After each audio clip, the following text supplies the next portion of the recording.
Bonjour. Alors dans cette vidéo consacrée aux dérivations, nous commençons par la définition de la dérivabilité d'une fonction numérique en un point.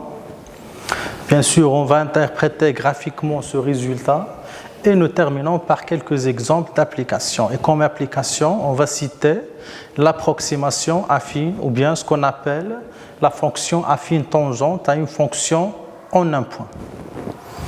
Tout d'abord, nous allons commencer par cette activité. C'est une simple activité à faire. Alors, considérons la fonction f définie sur R par f de x égale à x au carré moins x, définie sur R bien sûr, puisqu'il s'agit d'une fonction polynomiale. Et on se demande de calculer la limite suivante, la limite de cette quantité en 3. Donc on va calculer limite f de x moins f de 3 sur x moins 3 quand x tend vers 3. Alors calculons cette limite. Donc on a limite en 3 de f de x moins f de 3 sur x moins 3 est égal à limite en 3 de x au carré moins x moins 6 sur x moins 6. Donc ici x au carré moins x représente l'expression de la fonction f. Le nombre 6 désigne l'image de 3 par f. Bien sûr, comme vous voyez dans le cours précédent, pour calculer cette limite, il s'agit d'une fonction rationnelle, d'une fraction rationnelle. Donc on va remplacer x par 3. Si on remplace x par 3, on obtient 3 au carré moins 3 moins 6 sur 3 moins 3. C'est-à-dire on obtient 0 sur 0. C'est une forme indéfinie, c'est une forme indéterminée. Et pour enlever l'indétermination, bien sûr, on va factoriser et simplifier par x moins x0. x0 dans ce cas égale à 3, donc on va factoriser par x moins 3. Bien sûr, pour factoriser, on peut utiliser soit la division euclidienne de ce polynôme par ce polynôme, ou bien on va utiliser d'autres méthodes, par exemple la méthode d'Hörner. C'est bon? Donc, si on factorise par f2 par x moins 3 et simplifié par cette expression, on obtient que cette limite est égale à limite en 3 de x au carré plus 2. Si on remplace maintenant x par 3, on obtient 3 plus 2 est égal à 5. Donc cette limite est finie, il vaut 5. Et dans ce cas, on dit que la fonction f est une fonction dérivable en x0 égale à 3. Et ce nombre, 5, représente le nombre dérivé de cette fonction en x0. D'où la définition suivante. Alors, définition, soit f une fonction définie sur un intervalle ouvert i et fixant un élément x0 de cet intervalle. On dit que la fonction f est dérivable en x0 si et seulement si la limite en x0 de f de x moins f de x0 sur x moins x0 est égale à un nombre L appartient à R. C'est-à-dire, ou bien autrement dit, la fonction f est dérivable en x0 si la limite de cette quantité existe. Bien sûr, dans le cas contraire, c'est-à-dire si cette limite est infinie ou bien n'existe pas, on dit que la fonction f n'est pas dérivable en x0. Donc ce nombre L est appelé le nombre dérivé de f en x0 et on le note par f' x0. Bien sûr, pour simplifier le calcul, pour se ramener au voisinage de 0, on va effectuer un simple changement de variable. On va poser h égale à x moins x0, c'est-à-dire x égale à x0 plus h. Donc lorsque x tend vers x0, c'est-à-dire cette différence va tendre vers 0.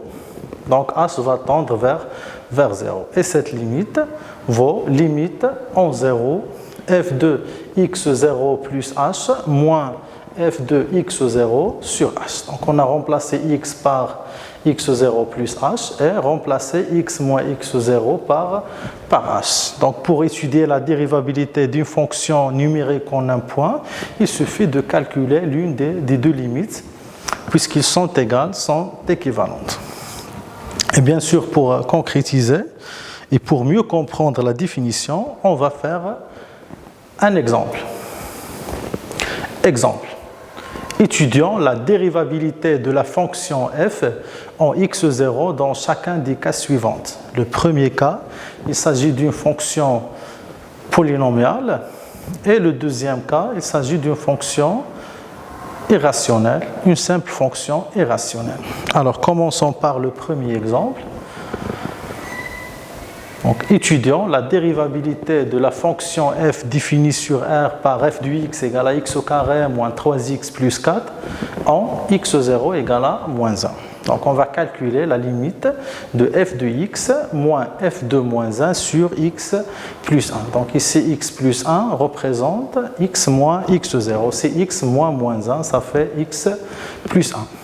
Donc, cette limite vaut limite en moins 1 de x au carré moins 3x plus 4 moins 8 sur x plus 1. Ici, 8 représente l'image de moins 1 par f, c'est-à-dire f de moins 1 égale à 8. On va simplifier.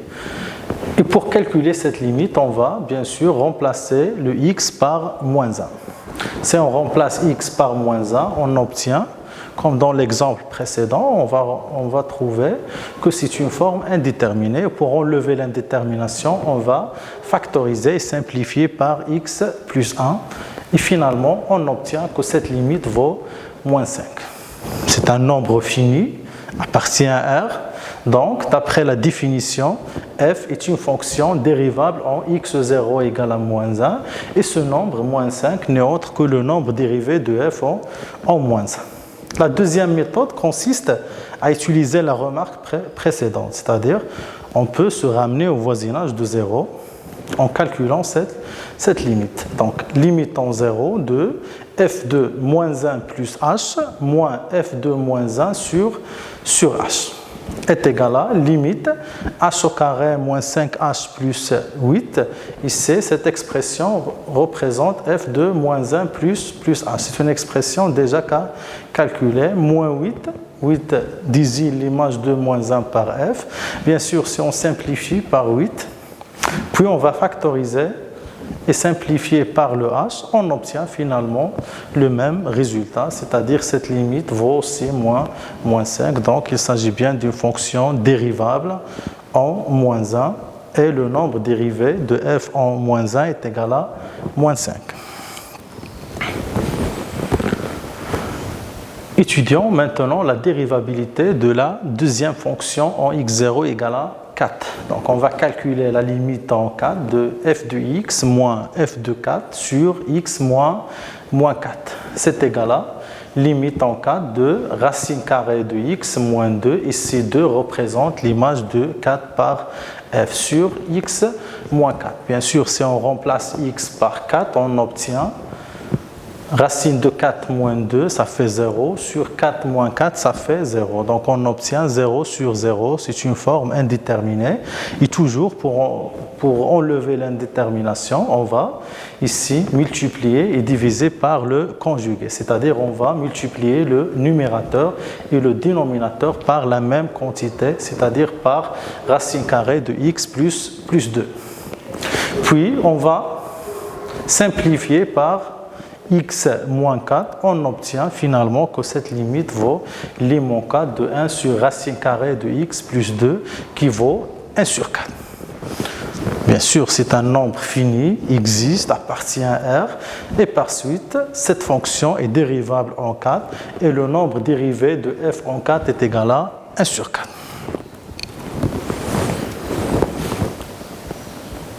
Maintenant, on va interpréter graphiquement la définition de la dérivabilité, c'est-à-dire on va interpréter graphiquement le résultat précédent.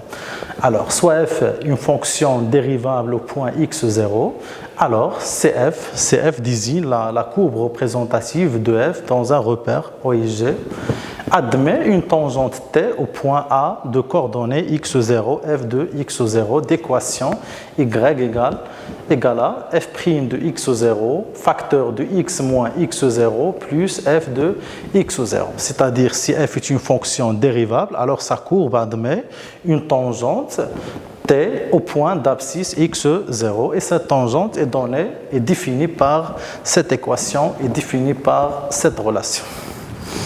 Exemple. Donc revenons à l'exemple précédent, f de x égale à racine de x. On a trouvé que cette fonction est dérivable en 4 et que le nombre dérivé de f en 4 est égal à 1 sur 4. Bien sûr, c'est une fonction dérivable, donc d'après la propriété précédente, sa courbe représentative admet une tangente au point d'abscisse 4 et cette tangente est définie par cette équation. C'est par définition l'équation de la tangente t est y égale à f' de 4 facteur de x moins 4 plus f de 4. Si on remplace f' de 4 par sa valeur, si on remplace f' de 4 par 1 sur 4 et f de 4 par 2 et simplifier cette équation, on obtient finalement que l'équation de la tangente est y égale à 1 sur 4x plus 1. Donc il faut toujours écrire l'équation sous la forme ax plus b puisqu'il s'agit d'une droite. Si vous remarquez bien mes élèves, le coefficient directeur de cette droite, c'est-à-dire la pente de cette droite, correspond au nombre dérivé de f au point x0 égale à 4. C'est-à-dire que le nombre dérivé de la fonction en un point coïncide avec le coefficient directeur de la tangente au point d'abscisse x0. L'exemple 2, bien sûr, on a trouvé aussi que cette fonction est dérivable en x0 égale à moins 1 et que le nombre dérivé en moins 1 est égal à moins 5.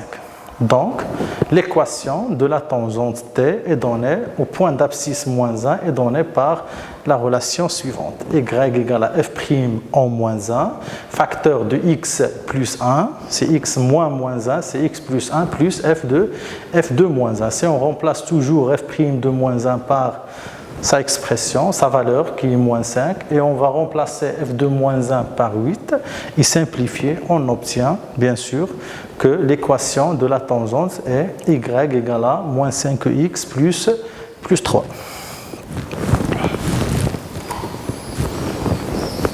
Exercice d'application. Alors, déterminer l'équation de la tangente t à cf au point d'abscisse x0 dans chacun des cas suivants. Bien sûr, après avoir étudié la dérivabilité de la fonction f au point x0, dans ces cas, essayez de donner et de déterminer l'équation de la tangente au point la tangente à CF au point d'abscisse x0. Bien sûr, c'est un simple exercice à faire chez vous. Vous pouvez noter cet exercice qu'on va corriger la séance prochaine, Inch'Allah. Et maintenant, on va passer aux applications, on va passer à l'approximation affine, ou bien la fonction affine tangente. Donc, rappelez bien, mes élèves, que si on a une fonction dérivable en un point x0, alors on a vu que sa courbe représentative admet une tangente t au point A d'abscisse x0. Si vous remarquez, au voisinage de x0, on remarque que la courbe CF et la tangente t sont presque confondus au voisinage de x0, ce qui nous permet de dire qu'on peut approcher la fonction f par une fonction qu'on note par g dont la représentation graphique est donnée par la tangente t. C'est-à-dire on peut approcher la fonction f par une fonction simple, bien sûr simple, puisqu'il s'agit d'une fonction affine de la forme ax plus b. C'est bon? Alors, définition. Soit f une fonction dérivable en un point x0, la fonction g définie sur R par g de x égale à f' de x, facteur de x moins x0 plus f de x0. C'est l'expression de la tangente. C'est bon? Est appelée la fonction affine tangente. Bien sûr, cette fonction sert à approcher la fonction f. Propriété, soit f une fonction dérivable en un point x0 et G, la fonction affine tangente à f au point x0. Bien sûr, la fonction G existe puisqu'il s'agit d'une fonction dérivable. Alors, au voisinage de x0, on a f de x est à peu près égal à g de x. C'est-à-dire, pour calculer l'image d'un nombre A assez proche de x0, un nombre A qui se trouve dans un voisinage de x0, on peut remplacer la fonction f par une fonction simple, une fonction affine, très simple, g. C'est-à-dire que f et g coïncident en x0. Exemple.